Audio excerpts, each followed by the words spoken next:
ಜೆಡಿಎಸ್ನ ಶಕ್ತಿ ಕೇಂದ್ರ ಹಾಸನ ಜಿಲ್ಲೆಯಲ್ಲಿ ಇವತ್ತು ಜನತಾ ಸಮಾವೇಶ ನಡೆಯೋದಕ್ಕಿದೆ. ಹಾಸನದಲ್ಲಿ ರಣಕಹಳೆ ಮೊಳಗಿಸುವುದಕ್ಕೆ ಜೆಡಿಎಸ್ನ ನಾಯಕರು ಮುಂದಾಗಿದ್ದಾರೆ. ದೇವೇಗೌಡರು ಕಾರ್ಯಕ್ರಮದಲ್ಲಿ ಭಾಗಿಯಾಗ್ತಾರೆ. ಜನತಾ ಸಮಾವೇಶದ ಹೆಸರಲ್ಲಿ ಶಕ್ತಿ ಪ್ರದರ್ಶನದ ಯೋಚನೆ.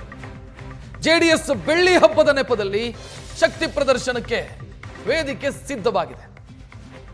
ಮಾಜಿ ಪ್ರಧಾನಿ ದೇವೇಗೌಡ, ಕೇಂದ್ರ ಸಚಿವ ಕುಮಾರಸ್ವಾಮಿ ಸೇರಿ ಘಟಾನುಘಟಿಗಳು ಭಾಗಿಯಾಗ್ತಾರೆ. 1 ಲಕ್ಷಕ್ಕೂ ಅಧಿಕ ಮಂದಿ ಭಾಗಿಯಾಗ್ತಾರೆ ಅಂತ ಜೆಡಿಎಸ್ ನಾಯಕರು ಹೇಳ್ತಿದ್ದಾರೆ. ಜೆಡಿಎಸ್ ತವರು ಜಿಲ್ಲೆ ಹಾಸನದಲ್ಲಿ ಬೃಹತ್ ಸಮಾವೇಶಕ್ಕೆ ಸಿದ್ಧತೆ ನಡೀತಾ ಇದೆ. ಈ ಹಿಂದೆ ಕಾಂಗ್ರೆಸ್ ಸರ್ಕಾರ 2 ಸಮಾವೇಶಗಳನ್ನು ನಡೆಸಿತ್ತು.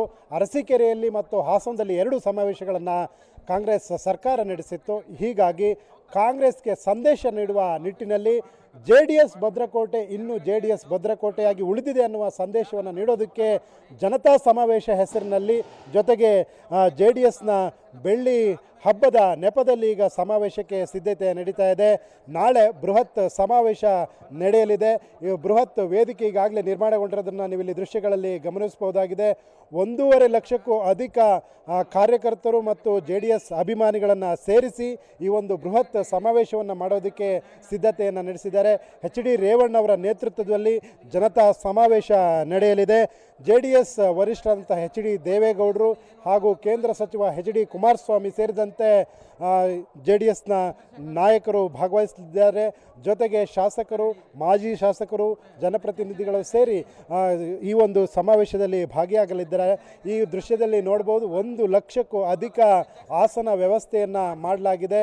ಈ ಒಂದು ಸಮಾವೇಶಕ್ಕೆ ಬರುವ ಜನರಿಗಾಗಿ ಹಾಸನ ಜಿಲ್ಲೆಯ ಎಲ್ಲ ಭಾಗದಿಂದಲೂ ಸಹ ಈ ಜನರು ಬರುವ ನಿರೀಕ್ಷೆಯನ್ನು ಜೆಡಿಎಸ್ ಹೊಂದಿದೆ.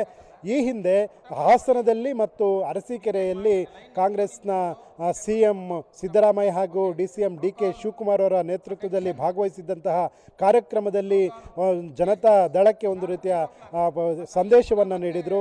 ಜೆಡಿಎಸ್ ಭದ್ರಕೋಟೆಯಲ್ಲಿ ಕಾಂಗ್ರೆಸ್ ಸಮಾವೇಶದ ಮೂಲಕ, ಅಂದರೆ ಕಾಂಗ್ರೆಸ್ನ ಕಾರ್ಯಕ್ರಮಗಳ ಮೂಲಕ ಟಕ್ಕರನ್ನು ನೀಡಲಾಗಿದೆ.